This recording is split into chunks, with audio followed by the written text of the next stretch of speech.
I'm Aisha Smith, and thank you for being EarthWise. Today we're in Statesboro, Georgia.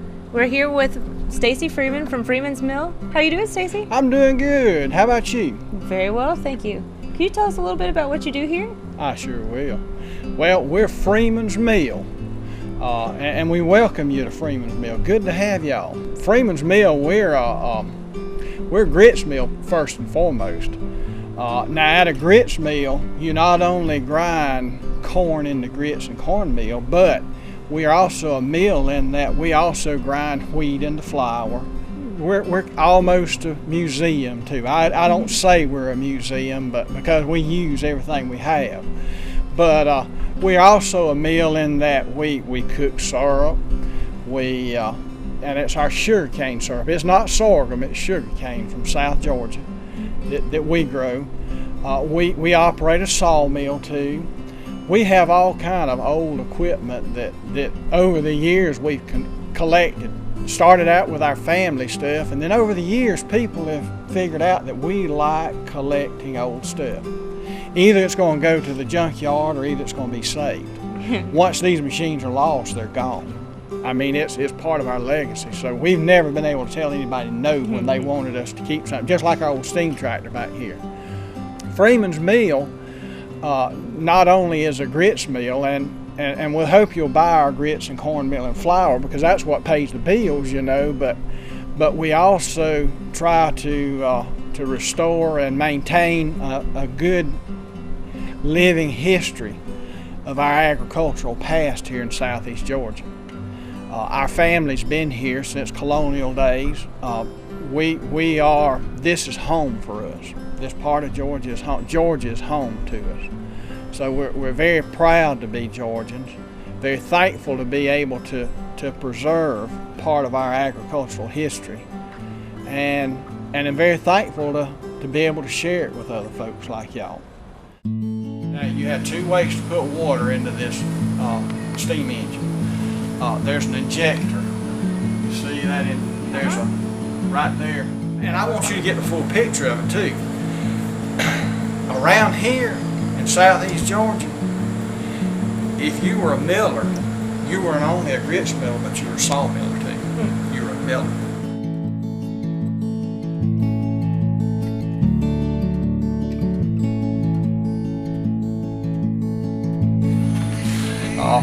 These are called your lance and your furrows. Your corn comes in through this hole right here, okay?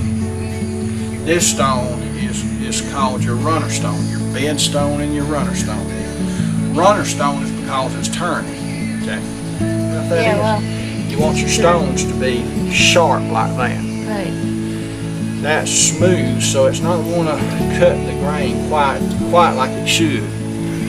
So before I put this into use, I'll have to sharpen the stone. Okay. Well, see right here, the stones have been rubbing right there. You see that?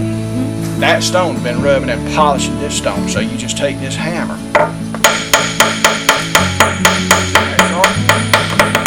Smell that? Wow. All right, now feel it. Wow, that makes it so. Just from looking around, I see you grow your own sugar cane. You've got a ton of your own vegetables and fruit trees. Can you tell us a little bit about why you wanted to grow your own produce and make yourself sustainable here? Well, sustainability is a broad term, and I think it's very important that we understand what sustainability is and the entire parameters of what sustainability is. We are sustainable. We do have every intention to be able to live off of our land. I think that's the foundation for sustainability. Our syrup is a fine example of that. We grow our sugar cane. Our sugar cane comes back from root stock year after year. Some of it's been planted 35 years. Older than a lot of folks who are around. I mean, it has been there. We only use fertilizers that are organic fertilizers, like chicken compost or wheat. When we strip the fodder off of it, we just let it lay and break down to become richer soil. We don't add chemicals to it that are going to force it to grow. We allow it to grow on its own. Produces a wonderful syrup. When we cook it, to us, sustainability is even more than the food.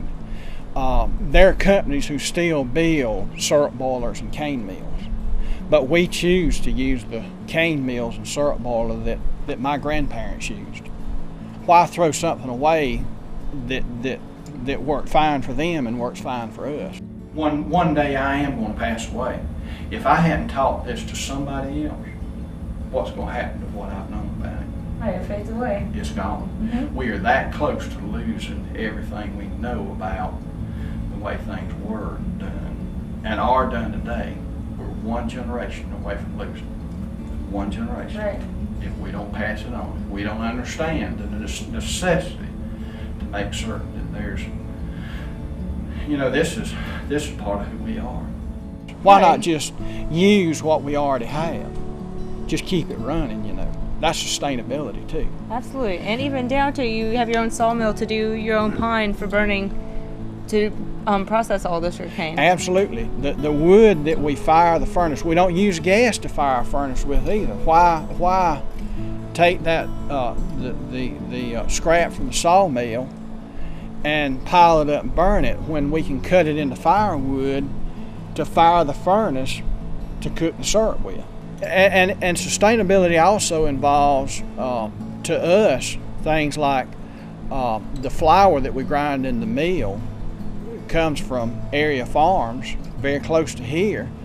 And like Mama takes that flour and takes apples and pears that she's grown in her little orchard, makes apple tarts with them and sells them at the market. She also makes cakes and all kind of stuff like that. And you were telling me a little bit earlier about just the difference between enriched grain products and fortified grain products and how you try to steer clear of that. Will you tell us a little bit more about that? Oh, absolutely. Thank you for asking. Yeah. What happens is if you go to the grocery store and you walk down the aisle where the flour and the cornmeal and the grits are, how are they arranged on this? Are they just sitting on the shelves? So I'm going to say yes. They are. Yeah, okay. They're not under Seemed the like a trick refrigerator. question. Yeah, it's not. Yeah. It's not a trick question. Yeah. They're just sitting on the shelf, aren't they? Yeah. Well, all grain has germ in it. Germ is oily, right? Right. Have you ever smelled cooking oil that has gotten rancid? Absolutely. What does it smell like? It smells pretty rotten. It's not good. Bad, doesn't it? Mm-hmm. Well, the reason why those grain products can sit on a shelf, because all grain has germ in it, germ is oily, is because that germ has been removed from the grain. The oil has been removed. Now, the reason why is because if the oil wasn't removed, the oil would be ground into the product and it would get rancid sitting on the shelf. If you look on that bag, it'll say that this product has been enriched or it's been fortified. Well, the reason why it's been enriched or fortified is because they've removed that germ from it so that it can sit on the shelf. What that germ contains is all the vitamins and nutrients, niacin, and all that kind of stuff that God has put into that grain when it was grown. And in our smart ways, we decide to take it out so it can sit on a shelf in the grocery store until somebody buys it, or the weevils find it. One of the other, something's going to happen.